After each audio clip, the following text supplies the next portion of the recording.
My wife claimed we were too broke to fix the HVAC while secretly draining $34,000 for her 1-month affair. She lied about Swiss weather from a luxury Bahamas resort she paid for with my money. I spent 14 days acting like the perfect husband while gathering every stolen cent in her lover's 18-page confession. During dinner with her parents, I finally struck. The sudden decision I made left her father gasping in pure disbelief. My name isn't important. What's important is that I'm the kind of person who shows up. I manage logistics for a regional distribution company, not glamorous, not high profile, but steady, good salary, reliable hours. The kind of job that doesn't make for interesting dinner conversation but keeps the mortgage paid on time every single month. I was the foundation. That was always my role, and I accepted it without resentment. At least, I thought I did. My wife and I had been married for 11 years. No kids. That was a mutual decision, or so I believed. We had a house in the suburbs that was more her taste than mine. Open floor plan, white kitchen, the kind of place that photographs well. She had picked it. I had agreed. That was the pattern of our marriage more often than I'd like to admit now. But at the time, I called it compromise and moved on. She worked in corporate pharmaceutical sales. Travel-heavy, well-paid, socially demanding work, the kind of job that requires you to be charming in rooms full of strangers at all hours. She was good at it. Very good. She traveled 3-4 days at a stretch, sometimes a full week. I never asked for itineraries. Never checked her location. We were adults. I trusted her the way you trust the foundation of a house. You don't inspect it every morning. You assume it's still there. That trust had a name, as it turned out. His name was Marcus. I had met him twice. Once at her company's holiday party about 3 years back, once at a charity golf event the following spring. He was the kind of man who spoke louder in groups than he did one-on-one, called other men brother within 10 minutes of meeting them, had a smile that was one size too large for every room he walked into. I didn't dislike him. I had no reason to. Over the 2 years before all of this, his name came up the way background noise comes up consistently enough that you stop registering it. Marcus suggested the Q3 strategy. Marcus is handling the Northeast accounts. Marcus and I are presenting together at the conference in April. She called him her work husband once. Laughed when she said it. That industry phrase for a close professional partner you spend more time with than anyone else. I laughed too. I had no evidence then to suggest I shouldn't. That word evidence would come to mean something very different to me in the weeks that followed. But at that point, I had none.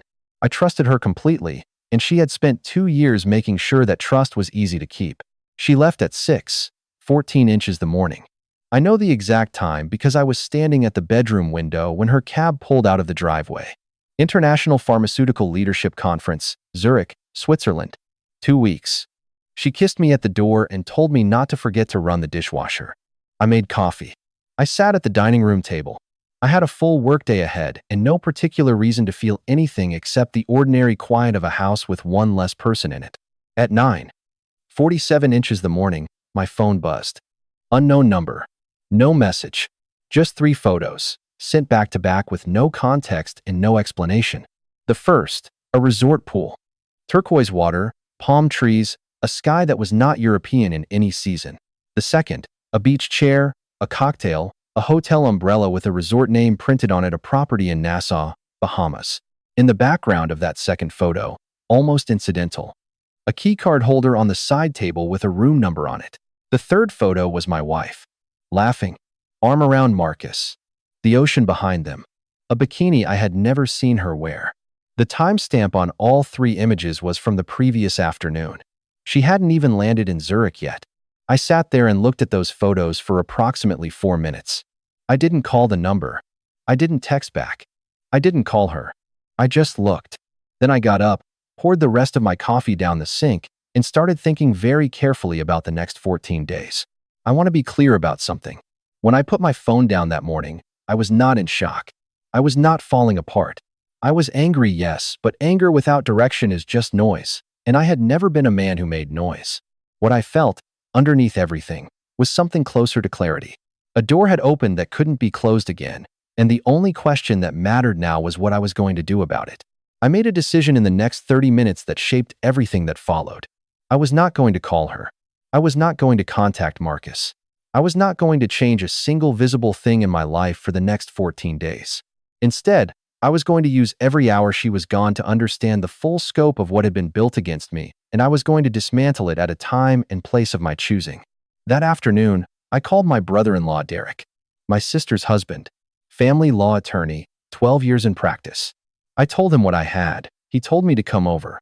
We sat at his kitchen table for 2 hours, and the first thing he said was, "Don't move any money, don't change any accounts, don't say a word to her. Document everything. Preserve everything. Change nothing she can see."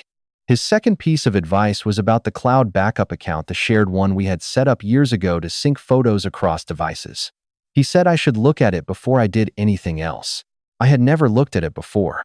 I looked at it that night. Her phone backed up automatically every evening. The photos were there, more of them, spanning months. The messages were there. And then, buried in screenshots she had taken and never deleted, were images of wire transfer confirmations. Small amounts. Irregular intervals. Accounts I didn't recognize. I sat with that for a long time before I closed the laptop and went to bed. I didn't sleep much. But when I got up the next morning, I knew exactly what the next 13 days were going to look like. Over the following 5 days, Derek helped me reconstruct the financial picture piece by piece. What we found was not complicated, it was just patient. Over the preceding 22 months, approximately $34,000 had moved out of our joint savings in increments between $1,200 and $3,500 at a time into 2 separate accounts.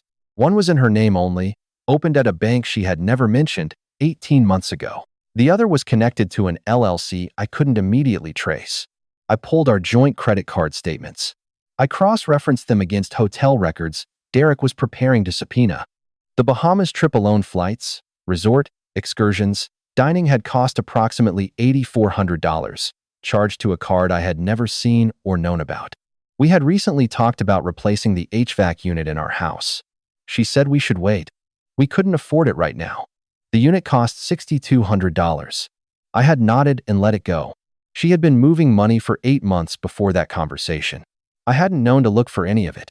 And that, I realized, was exactly how it was designed. On day 7, Derek sent me a document. As her spouse and the policyholder on our shared health insurance, I had legal access to certain billing records connected to her coverage.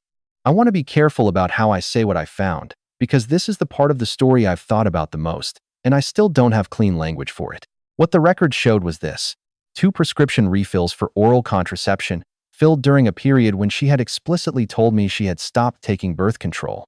I remember that conversation precisely because of the way she delivered it. We were sitting in the living room on a Sunday evening. She turned the television off, which she never did mid-show. She looked at me with something that appeared to be vulnerability and told me she had been thinking about it and that she wanted us to try. She cried a little. I held her hand. I told her I was ready whenever she was. I had believed every word. There are different kinds of lies.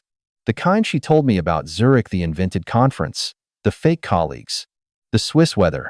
I could almost understand the architecture of that. People build those lies to protect something they're afraid to lose. But this one was different. This one wasn't protecting anything. This one was a decision, made deliberately and maintained over time, about what kind of future I was allowed to believe I was living in. I set the document down on the counter and didn't pick it up again for an hour. Then I moved on, because there was still more to find. On day 9, Derek called with something he hadn't expected. The parking garage adjacent to her office building had security cameras covering the main exit. Through a civil records process Derek had initiated, we obtained footage reviewed across a 6-month window. His voice on the phone was steady and professional when he told me what it showed. My wife and Marcus, leaving together in his vehicle, on at least 14 separate evenings during a period when she had told me she was working late or at client dinners alone. 14 evenings. I noted the number without comment and wrote it down. Then, on day 11, something happened that I had not planned for and did not see coming. Marcus contacted Derek directly. I still don't know exactly how he got Derek's information. What I do know is that Marcus had retained his own attorney by that point and had apparently begun to understand his own exposure because the LLC, as it turned out, was registered in his name, with my wife listed as a silent beneficiary. Whatever his reasons, he provided a written statement. 18 pages. Single-spaced. Derek sent it to me as a PDF. I printed it at the kitchen counter.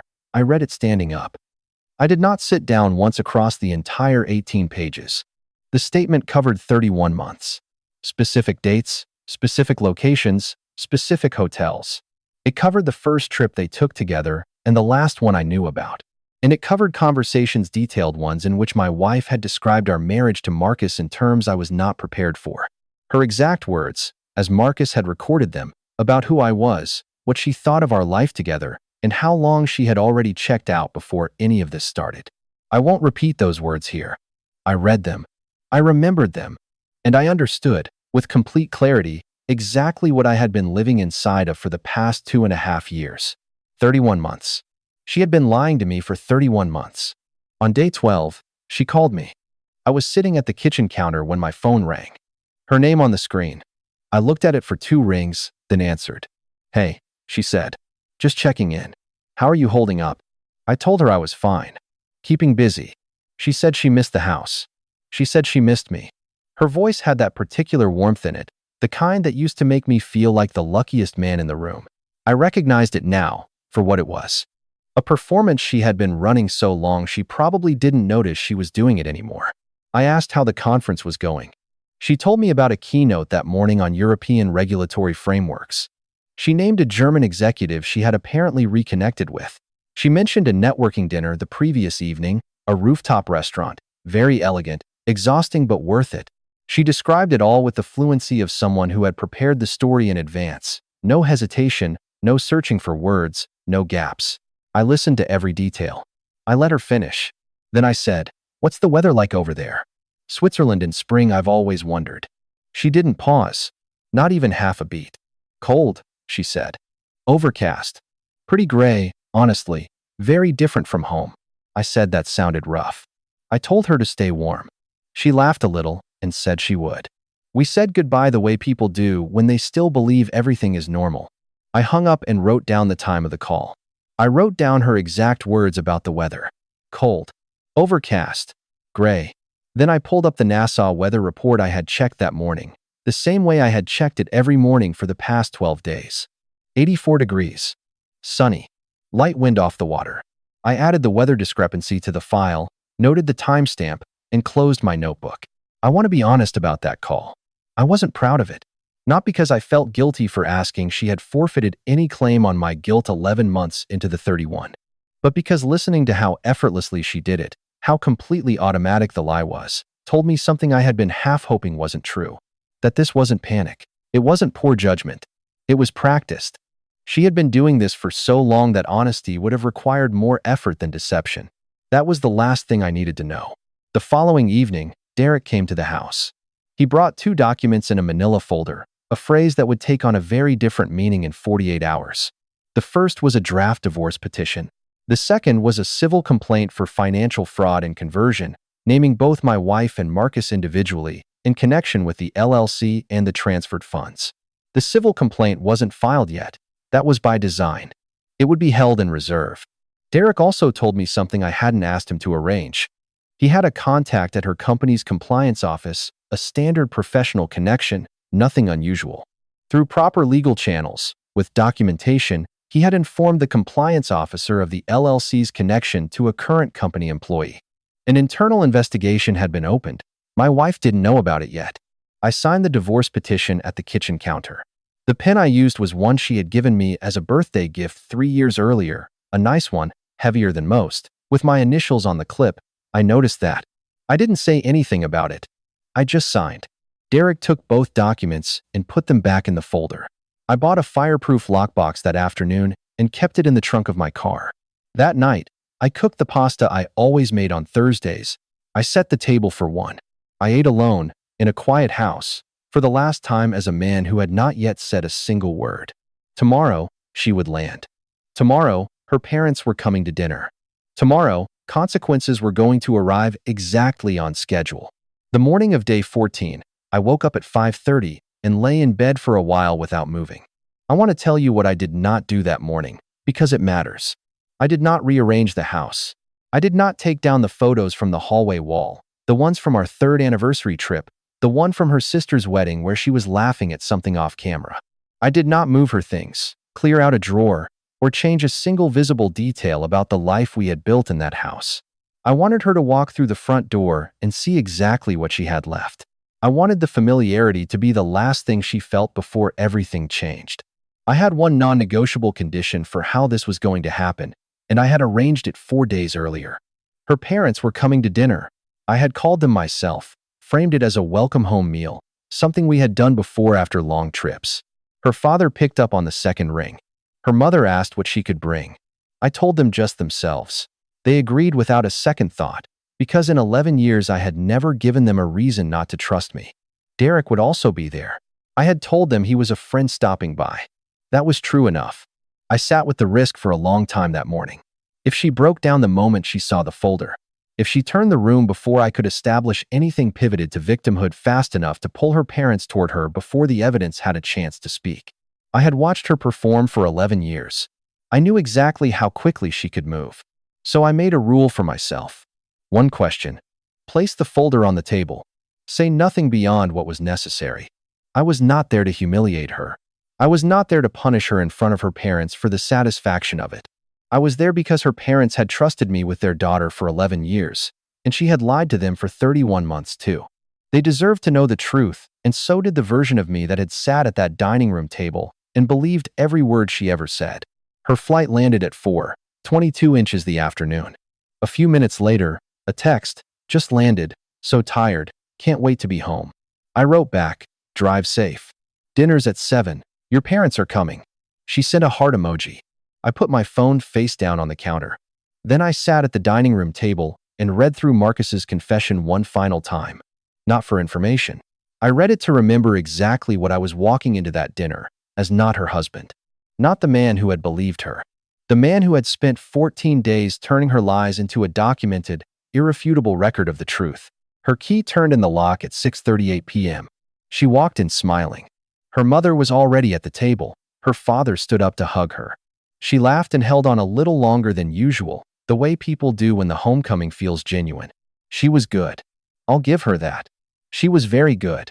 Dinner proceeded for 22 minutes before I moved. I know it was 22 minutes because I had decided in advance that I would give her that much. Enough time for everyone to settle, for the food to be on the table, for the conversation to find its rhythm. Her mother asked about the conference. She answered without hesitation the European regulatory keynote, the German executive, a particularly good dinner on the third evening at a restaurant near the lake. Her father asked how the jet lag was treating her. She laughed and said she'd sleep for a week. He looked at me across the table and said, "How'd you manage without her for 2 weeks?" I said I kept busy. Her mother's eyes moved to me when I said that. Just briefly. At the 22-minute mark, I put my fork down. Slowly, deliberately. I reached to the chair beside me and placed the manila folder on the table without opening it, without saying a word about it. I set it there the way you set something down when you've been carrying it for a long time and you're finally ready to put it somewhere permanent. Then I looked at my wife and asked her the question. Can you tell me what the weather was like in Zurich? The table went quiet. Her mother looked at her daughter. Her father looked at the folder. My wife looked at me. What? She said. You told me on the phone it was cold. Overcast. I was just curious what it was actually like over there. She said I was being strange. I said I was just asking. She said it was cold. It was fine. She didn't understand why that mattered right now. I opened the folder and slid the first photograph across the table. The resort pool. The Nassau sky. Her, laughing, arm around Marcus, the ocean laid out behind them like it had nothing to hide. She went very still. Her mother picked up the photograph, looked at it for a long moment without speaking. Set it down carefully, the way you set down something you don't want to touch anymore. Her father did not pick it up. He looked at his daughter instead, and I watched something shift in his face, not anger, not yet. Something quieter than that. The particular recognition of a person who has just understood that a version of events they trusted completely was never real. My wife started talking. Fast, layered. A wall of words built in seconds. It wasn't what it looked like. There was context, there was a reason. She could explain all of it if everyone would just let her explain. I did not interrupt. I waited until the wall ran out of material. Then I slid the second document across the table. The bank statements. 22 months of transfers, $34,000, moved in careful increments into accounts I had never known about while she told me we couldn't afford to fix the HVAC unit. She stopped talking. Her father picked up the bank statement this time. Read it slowly. Put it down. Her mother put the photograph face down. 31 months, I said. That's how long. She looked at me and said I had been spying on her. I said, you had a conference in Zurich that had no registered attendees under your name. You had a credit card I didn't know about. You had a bank account I didn't know about. You had a medical prescription you told me you weren't taking. Her mother made a sound I won't describe. Her father said nothing. My wife's eyes moved to Derek, at the far end of the table. Who is he? Derek said his name. His title. Family law attorney. She looked back at me. You brought a lawyer to dinner. I brought someone who could witness this conversation accurately, I said. She turned to her parents then, and she cried. I had believed those tears once on a Sunday evening in the living room, when she turned off the television and told me she wanted to try for a family. I had held her hand and told her I was ready. I understood now that the tears had always been a tool, deployed when the words stopped working. Her mother reached toward her hand, then stopped. Her father was still looking at the document in front of him. I slid the last item across the table. 3 pages from Marcus's written statement, the section describing the beginning of the relationship, the first trip they took together, and the specific passage in which my wife had told Marcus she had already checked out of her marriage 2 years before any of this started. Her exact words, as Marcus had recorded them. Her father read all 3 pages. He did not rush. When he finished, he set the papers on the table with both hands, very flat, very deliberate, the way a person sets something down when they want to be sure it doesn't move again. Then he looked across the table at me. I'm sorry, son, he said. She hadn't heard those words directed at me since our wedding day. I won't tell you how the rest of that night ended. Not because it wasn't significant, but because the part that mattered had already happened. The truth had been placed on that table, in front of the people who needed to see it, and no amount of crying or explaining or reframing was going to put it back in the folder. Her parents drove her to a hotel that night.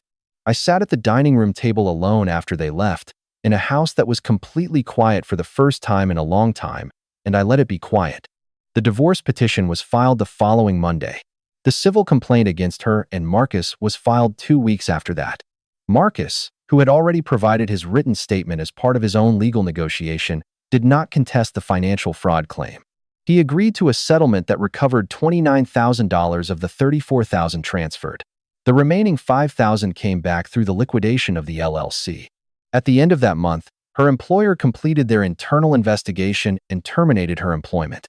Policy violations, undisclosed personal relationship with a fellow employee, involvement in a company-registered financial entity. I did not call her employer. I did not need to. Derek had passed the documentation to the compliance officer through proper channels, and the compliance officer had done their job. The consequences arrived the way I had always intended them to, not from me, but from the record. I sold the house. I moved into a smaller place across town. The first thing I did when I got the keys was call the HVAC contractor. Paid for it the same afternoon. Didn't wait. If there is anything I want you to take from this, it is not that I was clever or that I won something. What I want you to take from it is this. The truth does not always arrive on your schedule. But when you spend 14 days making sure it is fully documented, at least it arrives on yours. And if you're still wondering what question I asked her that night, I just told you. It was about the weather.